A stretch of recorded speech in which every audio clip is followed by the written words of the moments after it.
नमस्कार दोस्तों।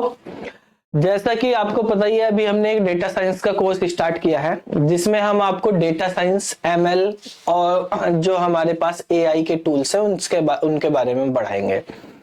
तो बेसिकली आपको इस कोर्स को ज्वाइन करने के लिए बेसिक फंडामेंटल ऑफ पाइथन तो आना ही चाहिए। उसके साथ अब हम यहाँ पे स्टार्टिंग, जैसे अभी हमने लास्ट की जो 3 क्लासेस हो चुकी हैं उनमें जो पढ़ाया है वो हमने नमपाई से स्टार्ट किया है। तो मैं आपको ब्रीफ में, ठीक है, जिन बच्चों की वो क्लासेस छूट गई हैं, लाइव क्लासेस छूट गई हैं, तो मैं एक ब्रीफ में एक रिवीजन टाइप में उन तीनों क्लासेस को 15-20 मिनट में समराइज करके आपको समझा देता हूँ, जिससे आप आगे की क्लास को इजीली कवर अप कर पाए। जैसे मान लियो जिन बच्चों को आजकल में क्लास ज्वाइन करनी है तो उनको वो पुरानी एक डेढ़ घंटे की वीडियो ना देखनी पड़े, समराइज में कर देता हूँ। ठीक है, ये उनके लिए बेनिफिशियल है जिन्होंने पहले से ही पाइथन कोर, पाइथन लिस्ट वगैरह, टपल वगैरह ये अच्छे से पढ़े हुए हैं। ठीक है, तो सबसे पहले अगर हम बात करते हैं कि नमपाई क्या है। नमपाई एक पाइथन की लाइब्रेरी है। यहाँ पे हमारे पास नमपाई, पांडास, मैटप्लोटलिब, इनकी बहुत ज्यादा इंपॉर्टेंस है। ये आपको लाइब्रेरी अच्छी तरीके से आनी चाहिए अगर आपको डेटा साइंस, मशीन लर्निंग करनी है। ठीक है, तो हमारे पास जो नमपाई है, नमपाई हमारे पास एक लाइब्रेरी है पाइथन की, और इस लाइब्रेरी में हमारे पास अगर हम बात करें तो इसकी फुल फॉर्म की पहले बात कर लेते हैं। नमपाई की जो फुल फॉर्म होती है वो होती है हमारे पास न्यूमेरिकल पाइथन। ठीक है, न्यूमेरिकल पाइथन।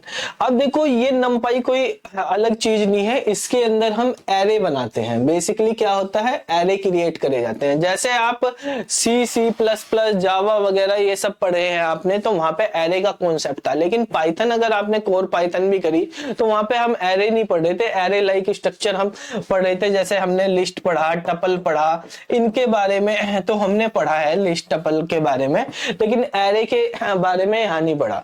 एरे और लिस्ट में अगर हम यहाँ पे डिफरेंस देखें, एरे और लिस्ट में क्या डिफरेंस होता है कि जो एरे है वो होमोजीनियस डेटा का कलेक्शन होता है, जबकि जो हमारे पास लिस्ट है वो हेटेरोजीनियस डेटा का कलेक्शन होती है।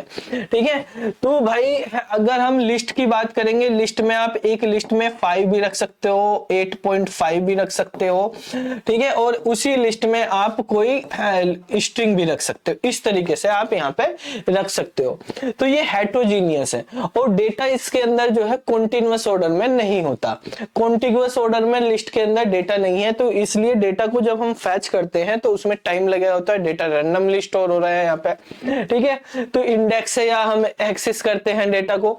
जबकि जब हम एरे की बात करते हैं, जो हमारे पास नमपाई के अंदर एरे क्रिएट करे जाते हैं, नमपाई के अंदर जो एरे क्रिएट करे जाएंगे वो एक तो होमोजीनियस होंगे, यानी उनमें डेटा जो है वो सिमिलर टाइप का ही होगा। जैसे अगर आप यहाँ पे लिख रहे हैं 5 तो फिर 8 और फिर 10, इस तरीके से आपने सारे इंटीजर बना दिए। एक भी अगर आपने इसके अंदर फ्लोट करा तो सारे फ्लोट हो जाएंगे।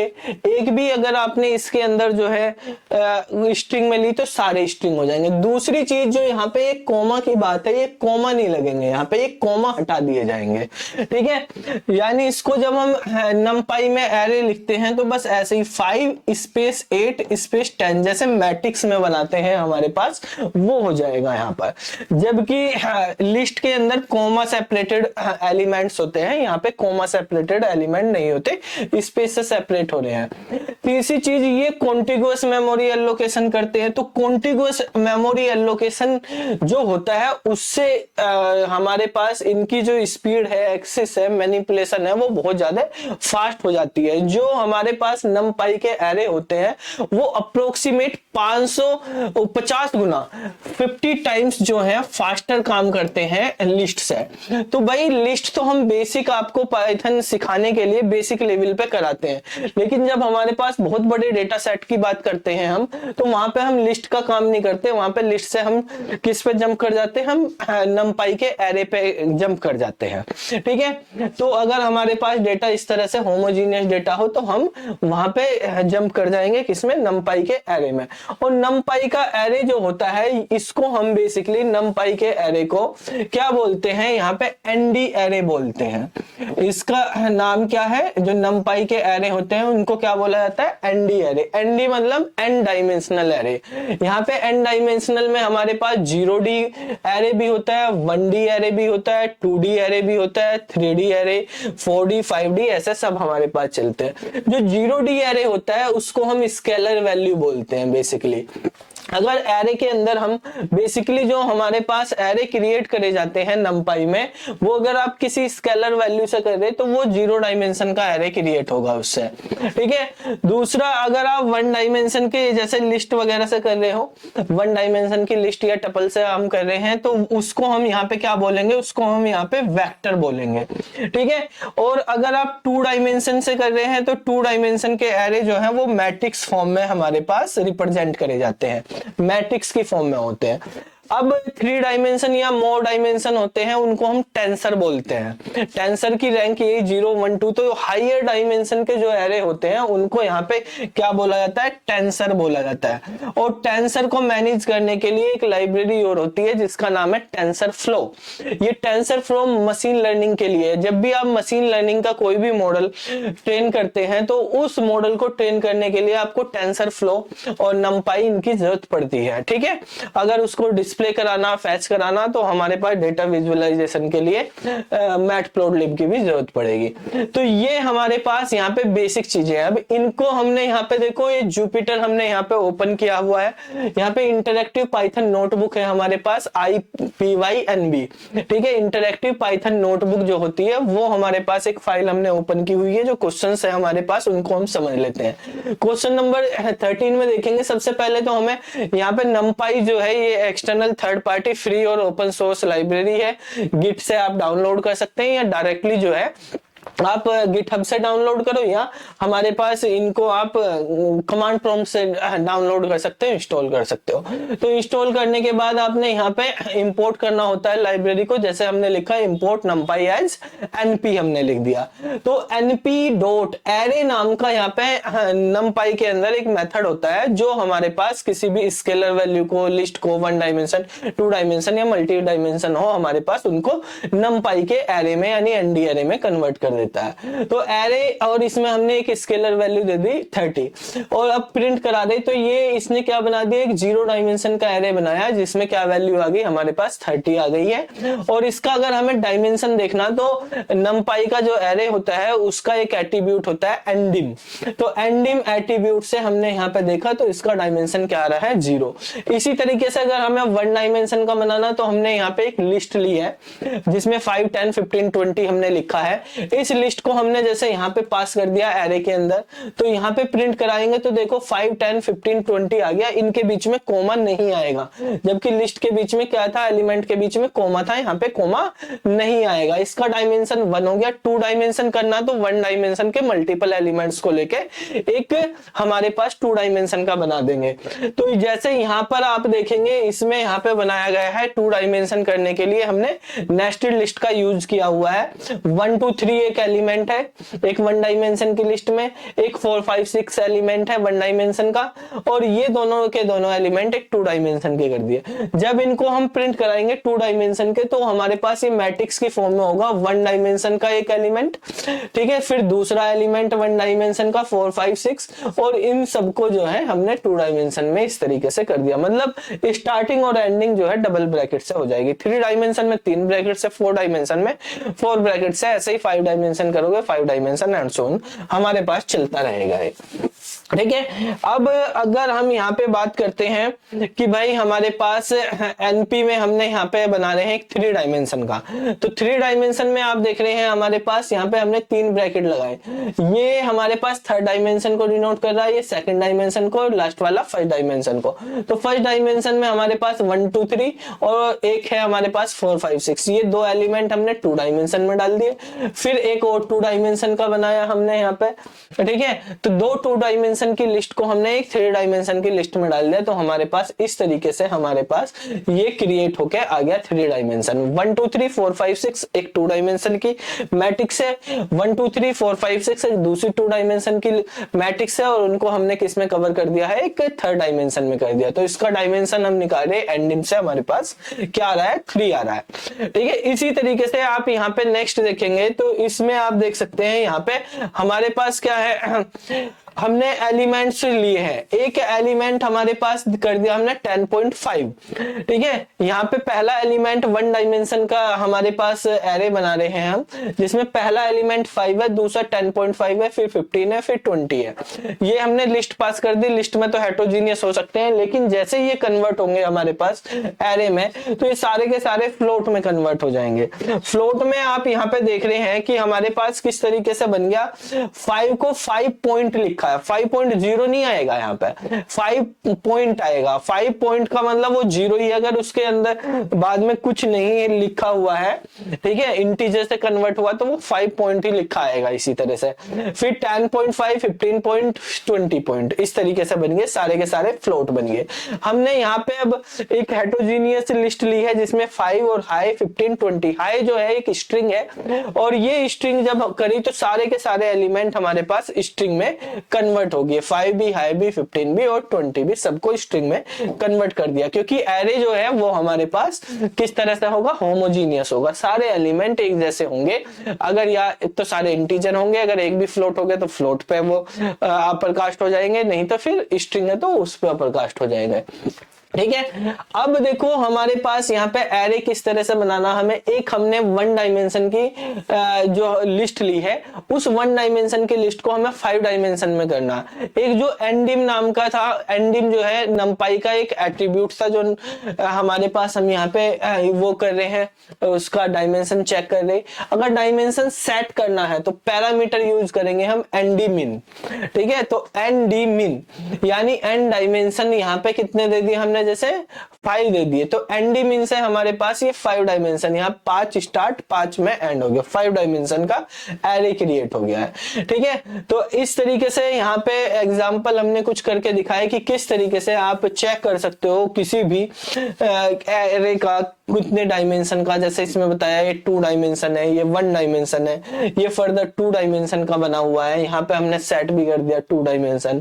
ठीक है, इस वाले में आप देख रहे हैं कि ये 1 डायमेंशन का बना है। अब ये तो हो गए हमारे पास यहाँ पे एनडीमिन और वो एनडिम का क्या यूज है, इनके बारे में हमने समझा, और किस तरह से हम जो है एनडी एरे क्रिएट करते हैं नंपाई में। अब जो एरे हमारे पास बने, उन एरे से एलिमेंट अगर हमें एक्सेस करना है तो वो कैसा होगा। अगर वो 1 डायमेंशन में है तो सिंपल सा इंडेक्सिंग हमें करनी है। अगर इंडेक्सिंग आप कर रहे तो वो उसी तरह से जैसे लिस्ट में इंडेक्सिंग होती है उसी तरह से होती है। लिस्ट के अंदर अगर हमें एलिमेंट को एक्सेस करना होता है तो हम कैसे करते हैं एलिमेंट को एक्सेस, या तो इंडेक्सिंग से करते हैं या फिर हम स्लाइसिंग से करते हैं। ठीक है, तो इंडेक्सिंग और स्लाइसिंग इनका यूज किया जाता है। अब जैसे यहां पर आप देखेंगे कि हमारे पास एरे दिया हुआ है 5 10 15 20। ठीक है, ये हमारे पास एरे बन जाएगा 5 10 15 20। तो इनकी इंडेक्सिंग जो है एरे की 0 से शुरू होगी। ये 0 वाला, ये 1 वाला, ये 2 वाला और ये 3 वाला एलिमेंट हमारे पास होने वाला है। ठीक है, अब यहाँ पे इसने पूछा है एनडिम बताओ, यानी डायमेंशन कितने इसके, 1 डायमेंशन का है। ठीक है, ए 0 पे कौन सा एलिमेंट होगा, इंडेक्सिंग हम कर रहे तो 0 पे 5 है, 1 पे 10 है, 2 और 3 को ऐड करेंगे तो हमारे पास 35 आ जाएगा। तो इस तरीके से हमने करा। हमारे पास यहाँ पे 2 डायमेंशन का बना दिया, तो 2 डायमेंशन में इंडेक्सिंग किस तरीके से करेंगे वो यहाँ पे करके दिखाया गया है। ठीक है, तो 2 डायमेंशन में अगर हमें इंडेक्सिंग करनी है तो आप यहाँ पे देख रहे हैं हमारे पास 2 डायमेंशन बना 1 2 3 4 और 9। ठीक है, एक हमारे पास ये है और दूसरा हमारे पास 1 डायमेंशन का है 4 5 6 8 7, और इनको हमने 1 डायमेंशन में कर दिया। जब हम 2 डायमेंशन कर रहे हैं तो ये मैट्रिक्स की तरह काम कर रहा है, ये मैट्रिक्स की 0 नंबर रो है, ये 1 नंबर की रो है। ये मैट्रिक्स के कॉलम है, ये 0 number column, 1 number column, 2 number column, 3 number column और ये 4 इंडेक्स का कॉलम होगा। ठीक है, ये हमारे पास कॉलम की इंडेक्स होगी, ये हमारे पास रो की इंडेक्स होगी। जब हम यहाँ पे अब देखेंगे, आप यहाँ पे लिख रहे हो कि हमने लिखा है यहाँ पे 0 1 0 1 अगर हमने यहाँ पे करा तो इंडेक्सिंग जब हम कर रहे हैं 0 मतलब पहले वाला जो एलिमेंट है वो रो को बता रहा है और दूसरे वाला कॉलम को बता रहा है। 0 वाली रो में 1 वाली इंडेक्स पे 0 इंडेक्स की रो है, 1 इंडेक्स की कॉलम है, तो रिजल्ट हमारे पास यहाँ पे क्या आ गया, 2 आ गया। 2 डायमेंशन है, एंडिंग का आंसर 2 है, 0 1 का आंसर 2 है। अच्छा, इसको हम ऐसे भी लिख सकते हैं 0,1 एक ही ब्रैकेट के अंदर। ठीक है, तो 0,1 लिखा, इसका मतलब भी यही है। ठीक है, 1,3 कर दिया, 1 का मतलब पहले वाली इंडेक्सिंग की रो पे पहुंच गए हमारे पास, पहले वाला ये रो को बता रहा, फर्स्ट इंडेक्स की रो है, थर्ड इंडेक्स का कॉलम है, तो फर्स्ट इंडेक्स की रो थर्ड इंडेक्स के कॉलम में हमारे पास 8 है। इसी तरह से हम इस तरीके से भी लिख के कर सकते हैं, तो वो भी हमारे पास सेम रिजल्ट देगा। ठीक है, इसी तरीके से अब यहाँ पे नेक्स्ट वाला क्वेश्चन हमारे पास 3 डायमेंशन का हो गया है, तो सेम चीजें हमारे पास 3 डायमेंशन में यूज होंगी। 3 डायमेंशन में जैसे हम यहाँ पे कर रहे हैं, ये ए से हमारे पास ये हमारा पूरा एरे प्रिंट हुआ है, एंडिंग से यहाँ पे आ गया कि 3 डायमेंशन है। अब देखो यहाँ पर हमारे पास लिखा है 0 1 1 कोमा करके लिखा, हमने कोमा लग रहे हैं यहाँ पे, जब एक ही ब्रैकेट में लिखा है तो क्या लिखा है हमने, A011। ये हमारे पास 0 मतलब थर्ड डायमेंशन में बता रहा है कि आपको कौन से वाली लेनी है सबसे पहले थर्ड डायमेंशन के लिए। ठीक है, तो वो 0 पे, ये सेकंड डायमेंशन वाले में, ये 1 में बिल्कुल इनर वाले में। तो यहाँ पर हमारे पास आप देखेंगे कि हमारे पास एक ये है, ठीक है, ये 1 1 डायमेंशन की, इनसे ये 2 डायमेंशन का बना है। ऐसे यहाँ पे 1 1 डायमेंशन की, इनसे ये 2 डायमेंशन बना, और इस पूरे 2 डायमेंशन से हमारे पास ये 3 डायमेंशन बना है। तो पहले हम 0 वाले पे जाएंगे, तो ये 0 है, ये 1 है, ये इसका 0 है, इसका 1 है, ये इसका 0 है, इसका 1 है। ठीक है, और फिर यहाँ पे फर्दर 0 1 2 0 1 2 0 1 2 0 1 2 इस तरीके से हमारे पास है। तो हमें पहले वाले में 0 पे जाना, पहले वाले में 0 पे मतलब इस वाले पे जाना, यहाँ से बाहर से अंदर की तरफ चलेंगे, फिर 1 पे जाना, यानी इस वाले पे, यहां से हम इस 1 पे पहुंच गए। अब 1 से फिर 1 पे जाना, तो इस वाले 1 पे पहुंच गए, यानी 5 वाला एलिमेंट हमारे पास निकल के आ गया है। ठीक है, इसी तरीके से फिर हमारे पास नेक्स्ट इसमें कहा 1 1 2, यानी 1 पे जाना है हमारे पास, फिर 1 पे जाना है हमारे पास इससे, और फिर 2 पे जाना है हमारे पास, तो एलिमेंट आ गया हमारे पास 11 निकल के 11। ठीक है, नेक्स्ट में कहा है पहले 1 पे जाना है, 1 से 0 पे जाना है, 0 से 1 पे जाना है, तो हमारे पास एलिमेंट क्या निकल के आ गया, 8 निकल के। बड़ा ही सिंपल है, फैच करने बाहर से अंदर की तरफ जाना है यहाँ पे। ठीक है, तो इस तरीके से हम जो है एलिमेंट को इंडेक्सिंग के थ्रू एक्सेस कर सकते हैं। इंडेक्सिंग, इसमें भी नेगेटिव इंडेक्सिंग भी होती है, पॉजिटिव इंडेक्सिंग भी होती है। अभी जैसे हम बात कर रहे हैं पॉजिटिव इंडेक्सिंग है। नेगेटिव इंडेक्सिंग की बात करेंगे तो नेगेटिव इंडेक्सिंग जो है राइट साइड से चलती है, -1 -2 -3। ठीक है, जैसे लिस्ट में चलती है। तो यहाँ पर हमारे पास आप देखेंगे हमारे पास 1 -1 दिया, 2 डायमेंशन दिया हुआ है। 1 मतलब दूसरे वाला हो गया हमारे पास 0 1 से, और फिर इसमें भी -1 मतलब लास्ट वाला एलिमेंट। ठीक है, तो 10 हमारे पास रिजल्ट आ जाएगा। 1 1 करेंगे तो हमारे पास 1 1 पे 7 रिजल्ट आ जाएगा। 0 हमारे पास 6 का, 7 जो है 1 का। 0 -3 करा, 0 ऊपर वाला हो गया, मतलब इस वाली रो में जाएंगे। -3 यानी -1 -2 -3 पे हमारे पास 3 आ गया। तो ये रिजल्ट हमारे पास इस तरीके से आ जाएंगे। सेम यहाँ पे आप देख रहे हैं थर्ड डायमेंशन है हमारे पास, तो थर्ड डायमेंशन में हम यहाँ पे करेंगे तो 1 ये हमारे पास 1 डायमेंशन का बना हुआ है, इसमें ये एक 2 डायमेंशन है, यहाँ पे 1 डायमेंशन है, ये 2 डायमेंशन है, ये 2 डायमेंशन वाला 0 1, ये 0 1। ठीक है, ये हमारे पास फिर से फर्दर अंदर 0 1 चलेंगे। तो आप देखो 1 वाले पे जाना, 1 से 1 पे जाना है, और फिर 1 से 0 पे जाना है, तो 7 नंबर हमारे पास निकल कर रिजल्ट आ जाएगा यहाँ पे। तो बड़ा ही हमारे पास सिंपल सा खेल है यहाँ पर, ठीक है। बस आपको कॉन्सेप्ट अच्छे से समझ लेना है, किस तरीके से आपको वर्किंग करनी है, ठीक है। यहाँ पर हमें A0 निकालना है, यानी पहला एलिमेंट 1 डायमेंशन है, ठीक है। A4 निकालना है, यानी पांचवा एलिमेंट 5 आ गया हमारे पास, ठीक है। ये 2 डायमेंशन है हमारे पास, तो 2 डायमेंशन में हमारे पास ये हो गया, एक ये हो गया, ये 0 पे, ये 1 पे, इसमें 0 1 2 3 और यहाँ पे 0 1 2 3। तो पहले 1 पे 0, 1 से 0 पे गए तो क्या आ गया, 50 आ गया। फिर 1 से 3 पे गए, 1 से 3 पे गए तो कितना आ गया, 80 आ गया। फिर 1 से -1, तो -1 भी यही होगा, ठीक है। बैक से जाएंगे 80 हमारे पास रिजल्ट आ जाएगा, -1 यहाँ पे क्या होगा, 50 हो जाएगा, ठीक है। तो ये इंडेक्सिंग है। इंडेक्सिंग के बाद हमारे पास स्लाइसिंग होती है। तो स्लाइसिंग क्या होती है, स्लाइसिंग के थ्रू हम मल्टीपल एलिमेंट को एक ही बार में एक्सेस कर सकते हैं, जबकि इंडेक्सिंग में हम एक बार में हमारे पास रिजल्ट में एक ही एलिमेंट आता है। जब हम स्लाइसिंग करते हैं तो मल्टीपल एलिमेंट हमारे पास आ जाते हैं। तो यहाँ पर आप स्लाइसिंग देख रहे हैं, तो ये हमारे पास 1 डायमेंशन का एक एरे आपके पास बना हुआ है, ठीक है। तो ये हमने एक लिस्ट से बनाया, इससे आप देखेंगे तो यहाँ पे 0 1 2 3 4 5 6।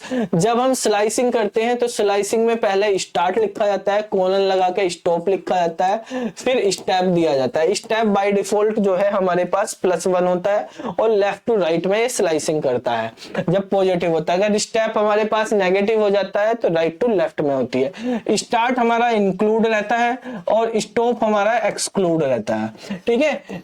तो ये बेसिकली सारी चीजें आपको लिस्ट में पढ़ाई जाती है, कोर पाइथन के अंदर होती है वहां पे, ठीक है। वैसे हमने इनको यहाँ पे भी क्लास में पूरी डिटेल में समझाया हुआ है, ठीक है, क्योंकि अभी मैं ये 3 घंटे की क्लास को आपको 20 मिनट में करवा रहा हूँ, तो मैं थोड़ा फास्ट कर रहा हूँ। आपको वे बेसिक कॉन्सेप्ट यहाँ पे आते हैं अगर लिस्ट के, स्लाइसिंग, इंडेक्सिंग, ठीक है, लिस्ट क्रिएशन, तो ये बड़ा ही इजी होगा। नहीं आते तो आपको वो रिकॉल करने पड़ेंगे। तो 1 से 5 पे अगर हम जाते हैं तो 5 को स्किप कर देंगे, 4 तक जाएंगे तो 2 3 4 और 5 हमारे पास रिजल्ट आ जाएगा। 4 से स्टार्ट करेंगे, स्टॉप हमें दिया नहीं है तो एंड तक जाना है, मतलब 4 से स्टार्ट करके 5 6 7 हमारे पास आ जाएगा। 4 इंडेक्सिंग से स्टार्ट हमारे पास नहीं दिया हो तो बिल्कुल 0 से स्टार्ट करेंगे और 4 पे एंड करना, यानी 4 को नहीं लेना है, 3 तक जाना है। तो 0 से लेके 3 तक अगर हम यहाँ पे देखेंगे तो 1 2 3 4 हमारे पास रिजल्ट आ जाएगा। अब यहाँ पे माइनस में इंडेक्सिंग कर दी है, यहाँ पे -3 से -1 की। तो -3 मतलब हमारे पास नेगेटिव इंडेक्सिंग, -1 -2 -3। तो -3 से स्टार्ट करेंगे, -1 स्टॉप है, उसको नहीं लेना। -3 -2 वाली वैल्यू 5 और 6 हमारे पास यहाँ पे प्रिंट हो जाएंगी, ठीक है। तो ये हमारे पास क्या है, ये हमारे पास होता है स्लाइसिंग। अब स्लाइसिंग में इनमें अगर हम देख रहे हैं यहाँ पे स्टेप नहीं दिया हुआ है, तो बाय डिफॉल्ट हमारे पास स्टेप +1 होता है। अब जैसे इन क्वेश्चंस में अगर हम आगे देखें तो इस वाले क्वेश्चन में स्टेप भी हमारे पास दिया हुआ है, ठीक है। स्टेप दे दिया है यहाँ पे 2, 1 से स्टार्ट करना, 5 पे एंड करना, 5 को स्किप करना, यानी 1 2 3 4 वाली इंडेक्स को हमको कंसीडर करना, लेकिन स्टेप 2 लेना तो 1 के बाद 3 आएगी, फिर 3 के बाद 5 आनी, तो 5 को हमें कंसीडर नहीं करना। 1 पे हमारे पास 2 है और 3 पे हमारे पास 4 है, तो 2 4 हमारे पास आंसर आ जाएगा, ठीक है। सेम यहाँ पे बिल्कुल स्टार्टिंग से एंड तक जाना, लेकिन स्टेप 2 का रखना है। तो पहले वाला, तीसरे वाला, 5वें वाला और 7वें वाला, ये हमारे पास यहाँ पे एलिमेंट 1 3 5 7 आ जाएंगे यहाँ पे, ठीक है। तो ये हमारे पास इस तरह से 1 डायमेंशन का जो स्लाइसिंग होती है वो यूज करी जाती है। ऐसे ही अगर हम स्लाइसिंग 2 डायमेंशन में करेंगे तो 2 डायमेंशन की स्लाइसिंग के लिए आपको कॉन्सेप्ट अच्छे से समझना है। ये 2 डायमेंशन का हमारे पास एक एनडी अरे हमने बनाया है। यहाँ पे 1,1:2 दिया हुआ है। जो हमारे पास कोमा से पहले वाली वैल्यू है वो हमारे पास रोज को बताती है, कोमा के बाद वाली वैल्यूज वो कॉलम में स्लाइसिंग करती है। ठीक है, तो यहाँ पे अगर हम देखें तो यहाँ पे इस तरीके से लिखा हुआ है 1 और 1:4, तो यानी हमारे पास रो जो होगी वो जिसकी इंडेक्स 1 है वो होगी, यानी सेकंड वाली रो पे बात करें इसकी इंडेक्स 1 होगी, इस वाली रो में करना है। और यहाँ पे अगर हम देखें 0 1 2 3 4, तो 1 से 3 तक हमें लेना होगा, 7 8 9 वाला हमारे पास रिजल्ट आ जाएगा। क्लियर। अब देखो दूसरे वाले में हमारे पास 0 2 2 दिया, यानी रो पे स्लाइसिंग मारनी है और कॉलम पे केवल इंडेक्सिंग करनी है। कॉलन वाला जो है स्लाइसिंग होता है, बिना कॉलन का हमारे पास इंडेक्सिंग है। तो रो पे यहाँ पे स्लाइसिंग करनी है हमें, कॉलम को ऐसे इंडेक्स पे निकालना है। 0 से 2 करेंगे यानी 0 और 1, यानी दोनों रो हमें लेनी है। कॉलम जो है दूसरे वाली इंडेक्स का लेना है, यानी 0 1 2। दूसरे वाले इंडेक्स में क्या क्या है, पहली रो में 3 है, दूसरी रो में 8 है, तो 3 और 8 हमारे पास रिजल्ट आ जाएंगे। ठीक है, सेम अगर हम यहाँ पे नेक्स्ट क्वेश्चन में देखें तो उसमें दोनों में स्लाइसिंग की हुई है, रो में भी कॉलम में भी। रो है 0 2, कॉलम में 1 4, तो रो 0 2 का मतलब 0 और 1 वाली दोनों रो हमें लेनी है, और कॉलन 1 2 3 वाला लेना है। 4 वाला स्किप कर देना, 1 2 3 वाला, तो 3 वाला ये पड़ेगा, 1 2 3 का मतलब हमारे पास ये आएगा 2 3 4 7 8 9, 2 3 4 7 8 9, इस तरीके से होगा। तो ये बेसिकली हमने अभी क्या पढ़ा है बेसिकली कि नमपाई होता क्या है, नमपाई के जो एरे बनते हैं और उसमें और लिस्ट में क्या डिफरेंस होता है, नमपाई के एरे कैसे क्रिएट करे जाते हैं, नमपाई के एरे के डायमेंशन कैसे चेक करे जाते हैं। ठीक है, टेंसर क्या होते हैं इसमें। उसके बाद हमारे पास हायर ऑर्डर के जो डायमेंशनल होते हैं वो टेंसर में कैसे काम करते हैं, इंडेक्सिंग कैसे करते हैं एलिमेंट को एक्सेस करने के लिए 1 डायमेंशन 2 डायमेंशन मल्टी डायमेंशन में। ठीक है, और स्लाइसिंग कैसे करते हैं। तो ये सारे कॉन्सेप्ट हमने यहाँ पे सीखे हैं। ठीक है, आपको कोई डाउट हो इनमें तो आप कमेंट कर सकते हैं। ठीक है, आप अच्छे से इनको प्रैक्टिस करके देखेंगे तो आपको सब क्लियर हो जाएंगे नमपाई। और नमपाई केवल डेटा साइंस में नहीं, अभी जो केवीएस के अपडेटेड सिलेबस आने वाला, सीबीएसई का अपडेटेड सिलेबस नए सेशन से आने वाला है, तो उसमें नमपाई इंक्लूड हो रहा है। तो आपको वहां पे पढ़ना पड़ेगा, जो क्लास 12th के बच्चे उनको भी नमपाई पढ़ना पड़ेगा, जो केवीएस की या कोई भी कॉम्पिटिटिव एग्जाम की टीचिंग की तैयारी कर रहे कंप्यूटर साइंस से रिलेटेड उनको भी नमपाई पढ़ना ही पड़ेगा। ठीक है, तो आजकल जमाना है, आपको पता होगा कि गूगल वो माइक्रोसॉफ्ट जो है लगभग $3 अरब इंडिया में एआई में स्पेंड कर रहा है। अलग अलग एनजीओ से, वर्ल्ड बैंक से बहुत पैसा आ रहा है एआई के लिए। तो जिसके पास AI, data science, machine learning के टूल्स हैं, इनके बारे में नॉलेज है, वही जॉब ले पाएगा या अपनी जॉब बचा पाएगा। ठीक है, जिनके पास इनकी नॉलेज नहीं होगी उनको सरवाइव करना जो है बहुत मुश्किल हो जाएगा, इंडस्ट्री में भी और गवर्नमेंट में भी। ठीक है, क्योंकि गवर्नमेंट में भी इनके क्वेश्चन और यही करने, चाहे कोई सा भी सब्जेक्ट का टीचर हो उनको करना हो, खासकर जो कंप्यूटर साइंस से रिलेटेड है उनको तो एज ए बैकबोन बन के ये काम करना पड़ेगा। ठीक है, तो आपको इनकी नॉलेज होनी बहुत जरूरी है। तो अगर किसी भी बच्चे को हमारी वर्कशॉप ज्वाइन करनी है, जो हम एक 3 घंटे की वर्कशॉप रखेंगे 26 जनवरी को। ठीक है, जिसमें मैं भी आपको पढ़ाऊंगा और हमारे साथ एक डेटा साइंटिस्ट होंगे जो आईबीएम में काम करते हैं। ठीक है, वो भी रहेंगे, दोनों टीचर्स आपको सारे tool, data science, machine learning, उनका इंडस्ट्री में क्या यूज हो रहा है, क्या अप्रोच है, बड़े बड़े डेटा सेट पे हम कैसे काम करते हैं, क्या कौन कौन से एआई टूल्स आपको एजुकेशन में हेल्प कर सकते हैं, टीचिंग में हेल्प कर सकते हैं, आपकी क्लासरूम मैनेजमेंट में हेल्प कर सकते हैं, कंटेंट क्रिएशन में हेल्प कर सकते हैं। ठीक है, और मशीन लर्निंग से कैसे डेटा सेट को हम ट्रेन करते हैं। ठीक है, वो सारी चीजें हम यहाँ पे डिस्कस करेंगे वो उस वर्कशॉप में। अगर आपको किसी को वर्कशॉप ज्वाइन करनी है तो वर्कशॉप का जो है हमारे पास लिंक आपको डिस्क्रिप्शन में वीडियो में मिल जाएगा। वेबसाइट से जाके आप वेबिनार में जाएंगे, वहां से भी देख सकते हैं, वर्कशॉप आप ज्वाइन कर सकते हैं। और किसी को पूरा कंप्लीट हमारा ये डेटा साइंस एमएल एआई का कोर्स करना है तो वो भी आप जो है हमारे नंबर्स पे व्हाट्सएप करके इंफॉर्मेशन ले सकते हैं या कॉल करके इंफॉर्मेशन ले सकते हैं, आप कोर्स ज्वाइन कर सकते हैं। ठीक है, उसमें आपको ये डिटेल में पूरा समझाया जाएगा, रिकॉर्डेड लाइव सारी क्लासेस आपको मिलेंगी। तो फिर मिलते हैं अगली वीडियो में, तब तक के लिए जय हिंद, जय भारत, नमस्कार।